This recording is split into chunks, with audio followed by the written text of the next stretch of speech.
Beseder, here we are. It's Parshat Lecha, and it starts from Perek Yud chapter 12. Okay? I said to my husband as I was preparing, I'm like, couldn't we move some of these stories like to Vayikra? Where it's like, where it gets a little more dry. There's so much happening in the Parsha. Who had a chance to look at the Parsha? Go, Sophie, give me something from the Parsha. Anything. The war, the 4 kings against the 5 kings, and Abraham becomes like a warrior. And right, we have the first war recorded in the Chumash is in this Parsha. So that's he saves his nephew. He saves his nephew. So you have the story, which comes in a little bit in, where there are these 4 kings who were subduing who had like attacks on these 5 kings, and then they rebelled, and then even though they won and they captured Lot, Avram still wasn't afraid to go get them. It's a weird story. It's okay, we're gonna get back to it. Okay, what else? Who else had a chance to look at the Parsha? What else is going on in the Parsha? Hashem tells Avram Lecha. That's the beginning, right? That's kind of, in Jerusalem, there's actually something called the Jerusalem syndrome. That if people who come to Jerusalem and they think they're the Messiah, and the solution to it is actually to get them out of Jerusalem. So in Avram's times, it was okay to hear God talking to you and to have a conversation with God. But today, it's more like an internal thing that we hear God talking to us. It's not like a natural conversation where you dialogue with Hashem, because then we give you medication. Okay, what else is happening? What else happens in this parsha? So, near the end, is it that Abraham told Sarah to say his sister? Right, okay, so let's look inside. We're going to take a look inside a little bit just to get a round of what's happening in the parsha, and then we're going to move forward. So first we have, as Tali said, Hashem tells Abraham, Lech Lecha, to leave, to go where he doesn't tell him where he's going, right? We're going to get back to this. And he's going to make him great. And he goes and they get there. The Brit thing happens. That's afterwards. But first what happens is that they get to this place, and they end up they end up coming in the land of Canaan. And what happens, the first thing that they get there, in chapter 12, verse 10, right away what happens? There's a famine. There's no food. And some of the commentators talk about the idea that this was not a usual occurrence that happened, but everybody agrees that there was only a famine exactly where Avram was in the land of Canaan, and he has to go down to Egypt to where there's food. He's going to go down to Egypt where there's food. There's food in Egypt when there's a famine. Because Egypt has... What does Egypt have? The Nile. The Nile. Egypt has the Nile. Eretz Yisrael, the land of Canaan, the land of Israel. How do we get our water? The sea. Give me another option. Where does the land of Israel get its water from? What is our source of water? Rain. Rain is extremely unpredictable, right? You have to daven to Hashem. There has to be enough water. There has to be enough rain. There has to be not too much rain. Like the difference between, what's a good amount of rain and what's a tsunami is something to think about. In a way, Hashem says, I don't want to deal with Egypt. They have a stable source of water. They always have food. Correct. Egypt always has food when there's a famine going on. So he goes down. He's going to go down to Egypt. And on the way, Tali, what he say? By the way, in line of like weird lines in Chumash, this is definitely high up there, right? What does he say? He tells his wife Sarah to tell the people that you're my sister. Why? Take a look and say. So they don't. No, not so they don't kill him. Oh. Not only, yes, but so what? Take his wife. What did he look? Look, he says. He says to her, "Wow, I see you're so beautiful." And they're gonna. So he says in verse 13, "Imrina chaysiat." Please say that you're my sister. Why? In verse 13. So it'll be good for him? So it'll be good for me. And also that they won't kill me. This does not sort of jive with the Abraham that we know and love. So we have to get back to that. And then what happens? They come down to Egypt, and what happens? Yes, they take Sarah to Paro's palace. And what happens when she's there? What happens when Sarah tells us? What happens? What happens to her? Nothing. Nothing. Hashem smote Paro and his people. Such a good word, smote, right? They have these plagues. They get some kind of, Rashi describes it, some kind of affliction that closes up all of their orifices. Sounds really painful, right? So everybody's not feeling. So they can't do anything to. They're not doing anything to Sarah, and they're all also in a lot of pain. Paro comes back and says, "Dude, she's not your sister, right? She's not your sister." And so he's your wife. He gives him lots of gifts, and they go goodbye. That's the end of our. How you knew it wasn't his sister? Because in the right in the text it doesn't say it, but what happens is Paro understands that whatever is following this woman, that's torturing their whole family. That's big. That's godly. That's something that's a bigger force. So then if you go back and say, wait a second, I mean, he might not be a good person, he's just not a stupid person, right? So he understands, like, okay, this is where the mistake happened. This is where the misinformation came. She's not his sister. Okay, so then take her, go. And what's interesting is that he doesn't say stay in the land of Egypt. He says goodbye. He knows that the people in Egypt are not a moral country, and he does not want to have the responsibility of these righteous people being in his country. We're going to also get back to this. If we do not get back to this, somebody please make sure that we get back to this, okay? Because I have a lot to say about this. Egypt has always been immoral and yes. will always be immoral? Like there's something with the land, like the actual place? It is in its time, it was never considered a moral place.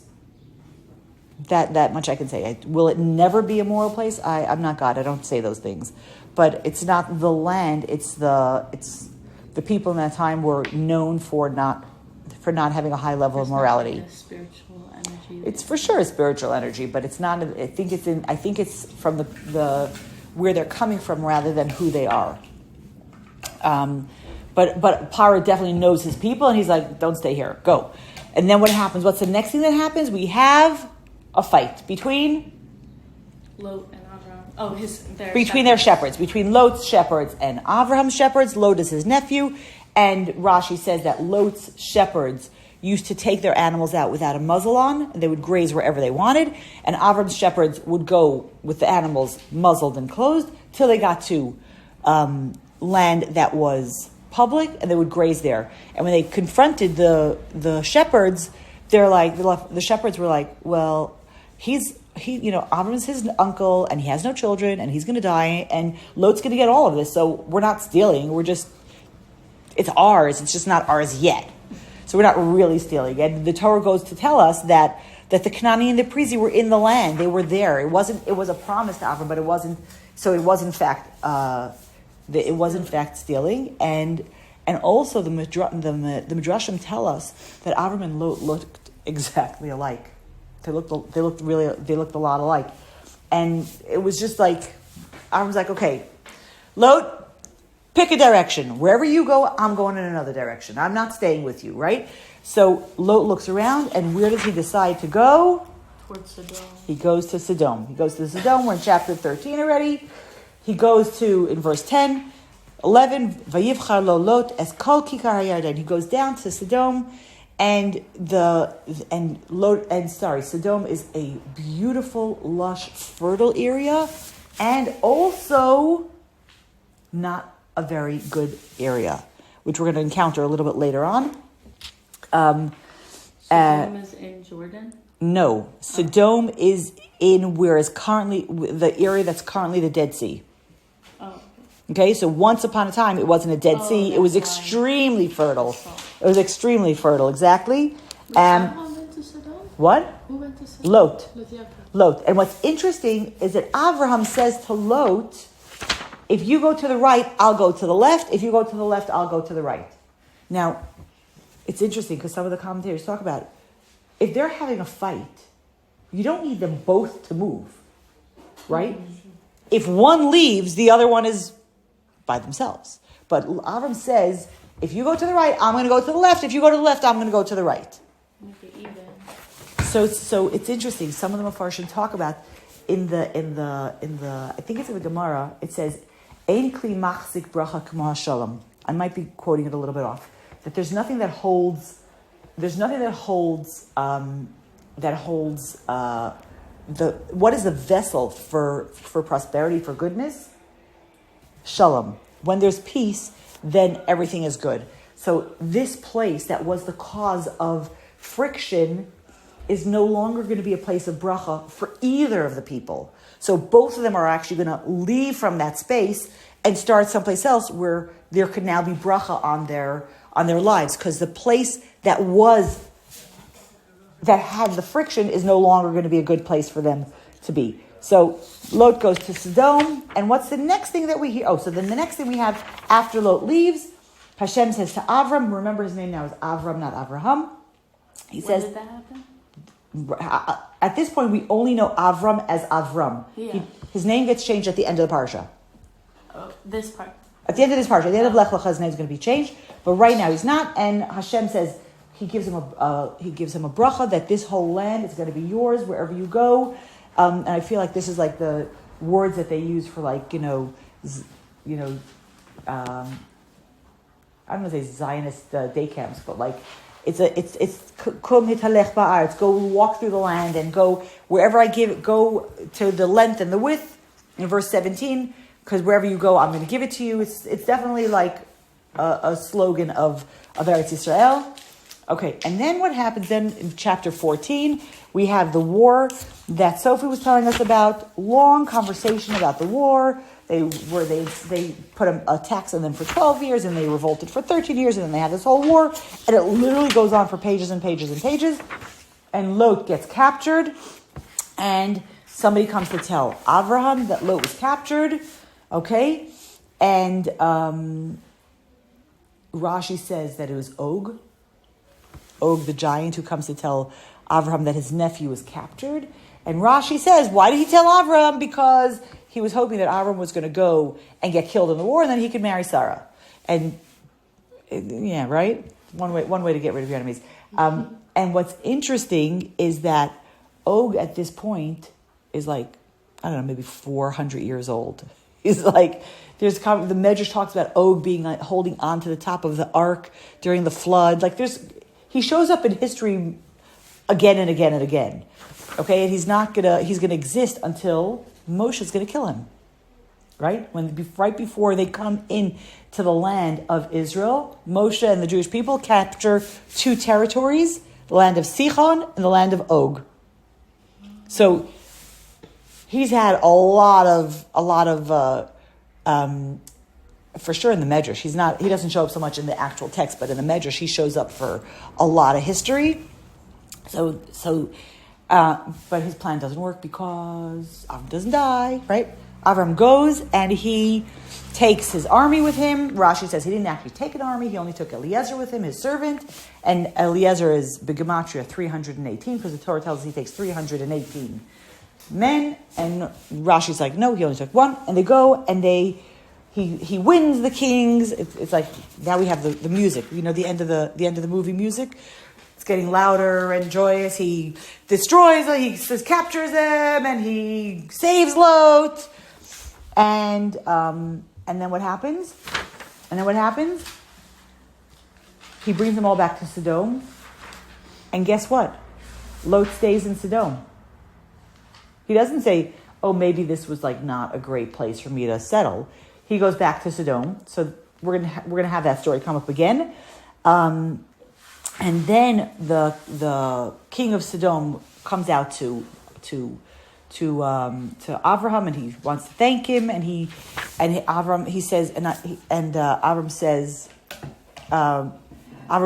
king of Sodom says to Avram in the 5th Aliyah, he says to him, "Give me the people and keep all the wealth." And Avram's like, "No, I'm not taking anything from you. You're not going to say that you made me rich. I'm not taking from a belt to a shoelace. I'm not taking anything from you." The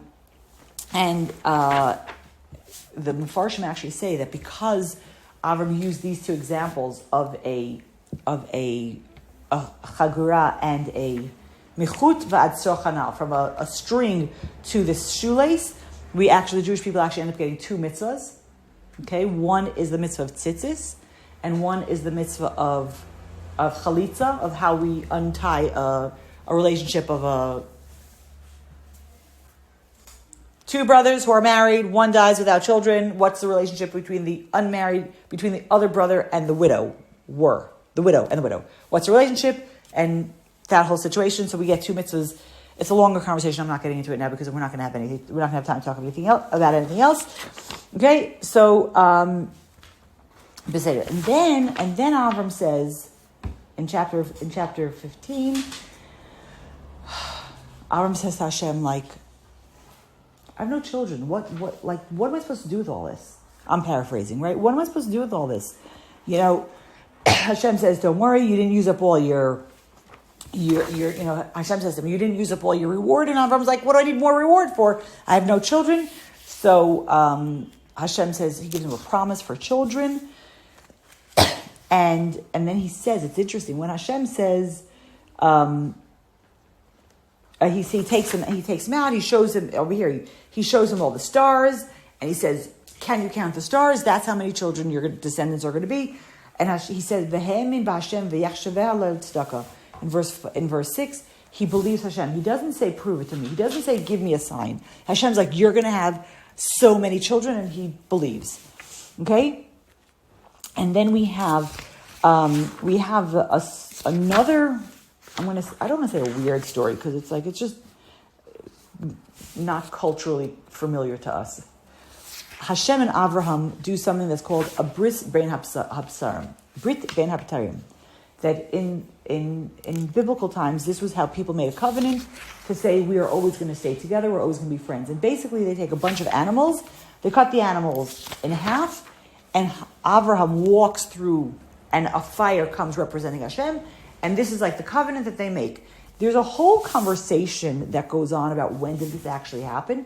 Some of the commentators say that this actually happened before, like when Avram was 70 years old, so before he came to Eretz Canaan this time.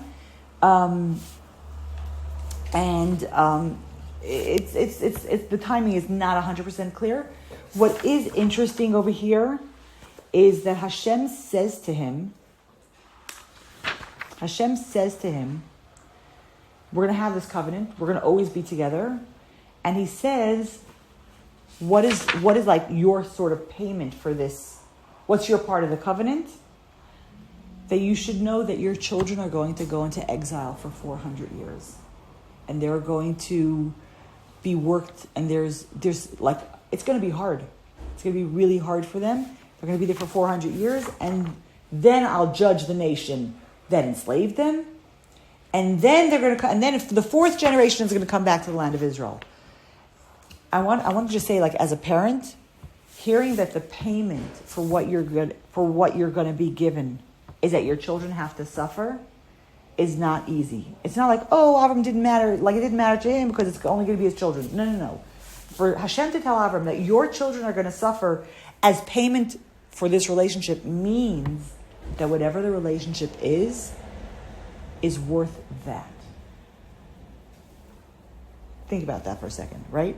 Meaning, it's not like, oh, it's a flippant comment. Oh, it doesn't matter. I'll be fine, but my kids are going to suffer. No. A parent would much rather have it be reversed. And the fact that it's not going to be reversed means that this relationship with Hashem that he is promising to Avram is worth Avram saying, yes, my children will suffer, but we will have this relationship. And that's definitely something I think that's worth thinking about. In the meantime, Sarai, which is what Sarah's name is at this point, Sarai is barren. She has no children. And so she says to Avram, because he's not Avram, sorry. She says to Avram, I have a maidservant. I have Hagar. Maybe you'll marry her and then you'll have children with her. And what happens? Chapter 16, verse 3, 4. What happens? So she get what? She gets pregnant. But then what happens? In verse 4, she gets pregnant and then... She became low in her Yeah. And then Hagar is like, oh, interesting. Sarah's been married to this tzaddik for a very long time, hasn't had any children. I was with Avraham. The Mefarshim say the first time she was together with Avraham, she gets pregnant. Maybe Sarah's not as great as everybody thinks she is. Look at this. Now, I want to just say something. I want to say a few things. First of all, who's Hagar? She's Sarah's maidservant, but she's from Egypt. She's actually Paro's daughter. She's Paro's daughter, the Mefarshim tell us. And when Paro saw the greatness of Avram and Sarah, he said, I would rather my daughter be a maid in their house than a princess in my house. There's different opinions. Did she say it? Did he say it? But she's a princess, so she's not like some slouch who has no other job, and so she's just sort of followed. She's not like a roadie hanging out with Avram and Sarah. She's like a princess. She has real lineage. And what's going to happen is then, so she gets pregnant, and then Sarah's very, very upset at her behavior, right? She's treating Sarah. She's being dismissive of Sarah, and she's being rude to her. And so Avram says, like, you deal with this, like however you want. You deal with this. And Sarah makes her life very, very, very hard. And what does Hagar do? She runs away. Hagar runs away. Okay? I thought Sarah sends her away. No, not here. Oh. She makes her life, she makes her work very hard. She makes her life very hard, and she runs away. And I want to stop here for a second. An angel of Hashem finds her. We're in chapter 17, verse 7. Finds her by the water. And he says, Hagar, where are you going? Who are you? Where are you coming from? Where are you going? She says, I'm running away from Sarah, my mistress. Notice she's having a conversation with the angel. Meaning she's been around Avram's house long enough that this does not freak her out. She personally is on a stature that she can have a conversation with angels and it doesn't fry her brains. Okay, so I'm putting both of those things out. When we talk about Hagar and what kind of person she was, understand this conversation is happening. I will say that according to Maimonides, according to the Rambam, every time it talks about angels in the Torah, it's only talking about prophecy. There's no real angels. But put that aside for a second. The Torah tells us she's having a conversation with the angels. And the angel says to her, go back, stay with Sarah, and I will give you, and Hashem promises that you will have children. And the angel says, you'll get pregnant and you'll have a child and you call him Yishmael, because Hashem heard your pain. He's going to be a para Adam. He's going to be a wild person. His hand will be in everything, and everybody's hand will be in him. And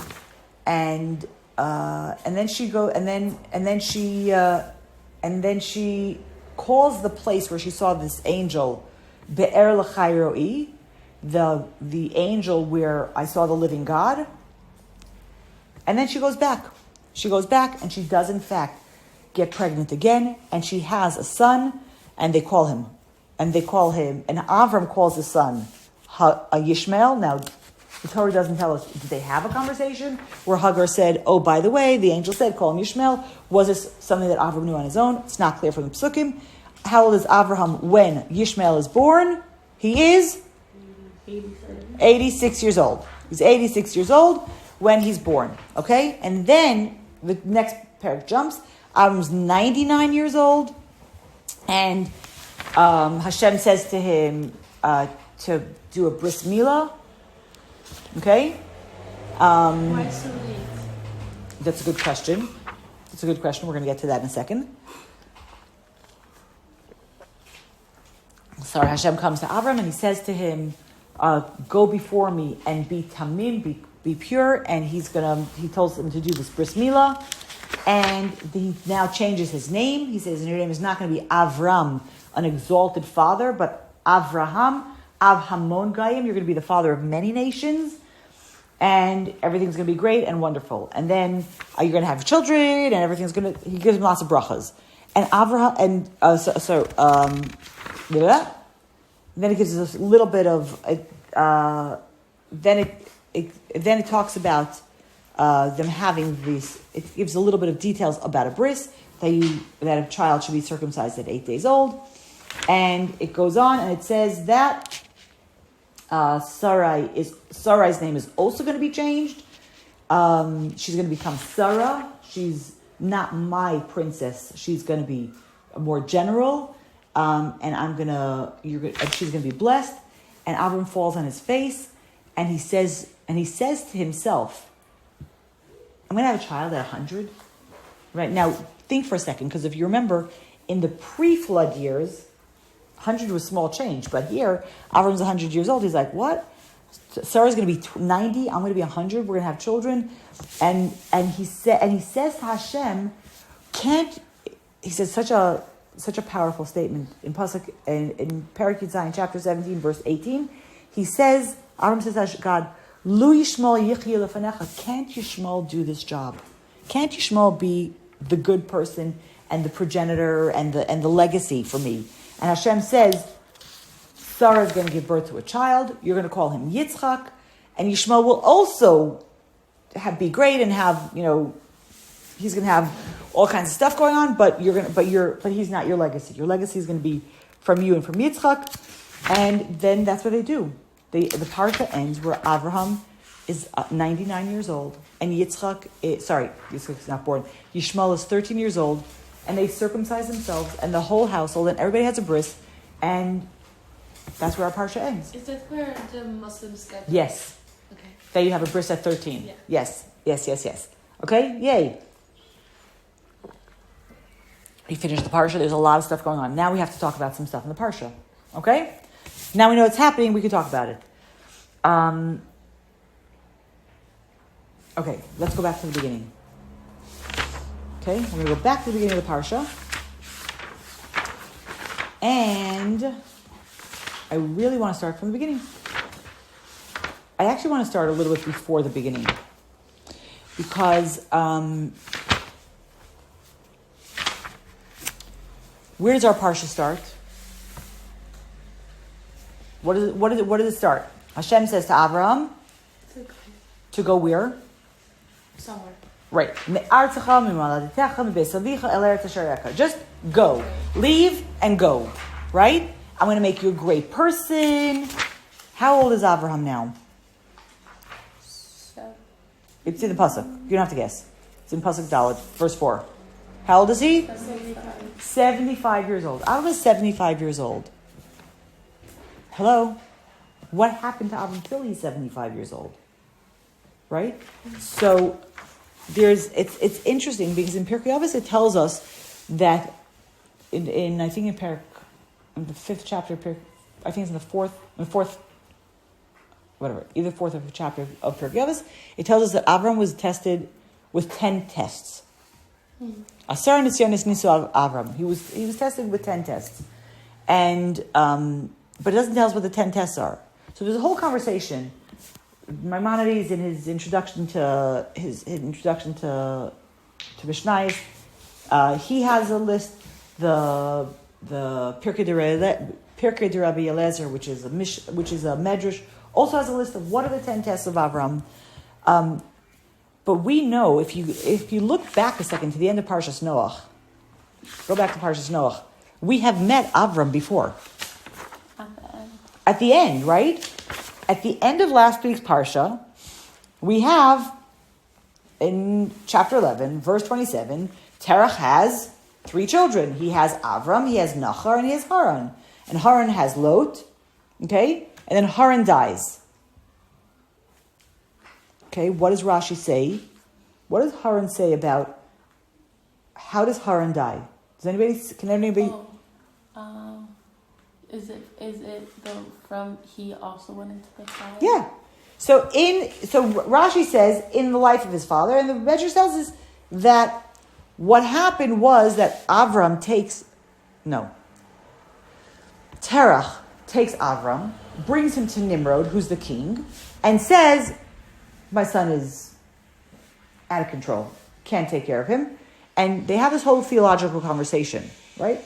And Nimrod says to Avram, because Terach is coming from a pagan, idolatrous background, and Avram has on his own found this one God, monotheism. Don't see him, but I know that he exists. And everybody's very annoyed with him, and Terach doesn't know how to do with it, He takes him to Nimrod, and what does Nimrod say to him? Let's bow to fire. And Avram's like, why should we bow to fire? Why should we bow to fire? Why should we bow to fire? Why shouldn't we bow? He says, water puts out fire. Okay, so Nimrod's like, fine, let's bow to water. And he's like, well, the wind carries the water. So he's like, okay, so we'll bow to the wind. He's like, but the clouds carry the water. He says, fine, we'll bow to the clouds. He said, but the wind pushes the clouds. So he says, so bow to the wind. He says, but a person can hold wind in their lungs, and a person can stand up to the wind. And I'm not bound to a person. So Nimrod's like, fine, we're going to go back to the first thing. We're going to make a big fire, and they throw Avram into the fire, right? And the Medrash has it, and Rashi brings this Medrash over here. Was it an oven? I just got learned it was like they threw him in an oven. It says a kishon esha, a furnace. Right. If we think of it in terms of an oven. I don't know if they had such an oven. No, but like a stone thing. I don't know what it looked like actually. But what's interesting is that this all happens sort of around the same area that we had the Tower of Babel. And what were they doing? They were making bricks. How do you make bricks? In a very hot fire. You take this natural resource and you bake it. So like there's very, very hot fires going on there. What happens to Avram? If you know your Medrash, what happened to him? He survived. He survived. While he's in that kivshon ha'esh, while he's in that fiery furnace. It's like a great, his brother says, they like Avram has this, and they say to Haran, whose team are you on? And in his heart, he says, if Avram comes out of the fire, then I'm on the Avraham team, and if he doesn't, then I'm on the Nimrod team. So Avraham comes out, he survives, and he says, I'm on the Avram team. So what do they do to Haran? They throw him into the fire. What happens to Haran? He dies. So Rashi brought this medrash. Rashi brings this story, but as a commentary on his brother's life. Torah doesn't tell us about the story at all, right? So that's a pretty awesome thing, to be able to put your life on the line for Hashem. So one of the things there's different ways to look at the tests of Abraham, but one of the ways that we look at them, and Rosh Steinsaltz brings this out in an essay, is that each test gets harder, not physically, but spiritually or emotionally. Okay?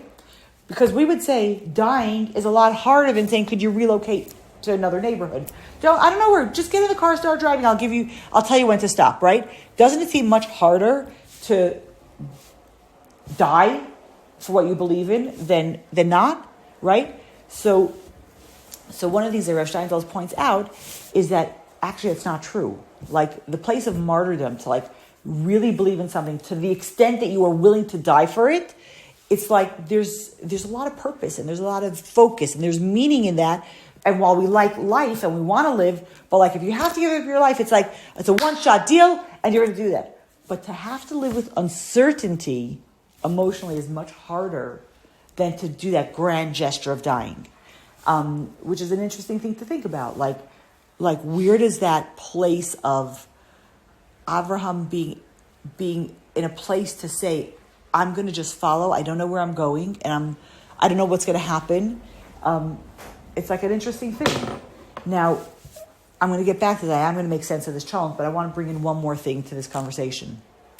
When you look at the first three parshias, Bereshis, Lech, and Lecha, they all seem to be a little bit out of order. What am I saying? There's a Hayom Yom that the Rebbe brings, that Lech Lecha is the first truly joyous month, first truly joyous parsha. Because Bereshis starts off beautiful, and it ends with the world going down the tubes. Then Noach is a pretty terrible parsha, but it ends with the birth of Avraham. But Lech Lecha, every single day, we live with Avraham. And that's why it's the first truly joyous parsha. Right? So that's one thing. But then we could ask ourselves, well, why did you just redivide the parshas a little bit? Why don't we leave Bereshis as a beautiful parsha, push the people getting bad into the beginning of Noach, So Noach becomes a terrible parsha and push Abraham's birth into Lech Lecha, right? Like it seems, why are we doing it? It's almost really good. It's almost all bad. It's like, it doesn't make sense. So Chassidus explains that when we talk about the 7 days of creation, each parallel 1,000 years of the world, right? So we know that the first day of creation, which is a shining of Hashem's chesed, so the first 1,000 years of creation are years of incredible chesed. And we talked about it a little bit, how the people had such long lives and how they had, were given so much and it was so big and it was so beautiful and it was so. But what is the downside of that so much? When you don't know how to handle it, if you don't know how to handle it properly, then that benevolence, that kindness actually corrupts you. It actually makes you bad. Okay, so that really, all of Bereshis is reflecting that first 1,000 years of kindness. What comes after kindness? What comes after chesed? Gvura, right? Gvura. Gvura is when we start, what happens on the second day of creation? We split the water, right? We split, there's division. We split what's going on. So there's an act of Gevura. So what happens in a place of Gevura? The place of Gevura is not bad. It's just, it's almost like if the first 1,000 years are like, I'm going to give you all the information, so I'll teach. The second time, they're like, you figure this out on your own. I'm not going to help you. You figure it out. So there's a place where the people on their own, they couldn't get it right. Meaning, in a way, the Gevura years that we have with Noach and everything that's going on, the Tower of Babel, that's all people trying to connect on their own and not being able to do it. But what do we have at the end? We have Avraham, who on his own, taking that Gevura energy of, the things that you do on your own, they're worth so much if you could do it, right? When you don't do it, it gets messed up and it's terrible. But when you can actually pull it together, when you break your teeth on Chumash or Gemara, and you don't just read the translation, you break your head a little bit and you get it. Oh, I got it, right? Avraham actually was the positive product of a Gevura relationship with Hashem. That on his own, he looked and he studied and he investigated and he thought about it. And from his own, he's gonna find Hashem. But that place goes to the Gevura place. That exploration is in the Gevura part of his life, not of his life. It's in the Gevura part of history.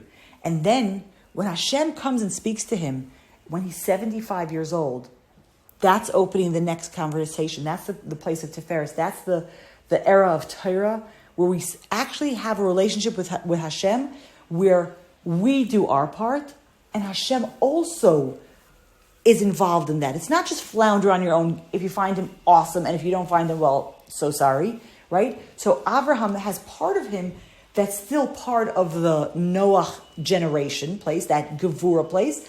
But now, when Hashem speaks to Avraham and says, follow me, come with me, go, just can you do this? That's when we're opening up the place of Avraham, not as a really smart person, not Avraham as somebody who's willing to be martyred for his faith. We have the beginning of Avraham as a Jew.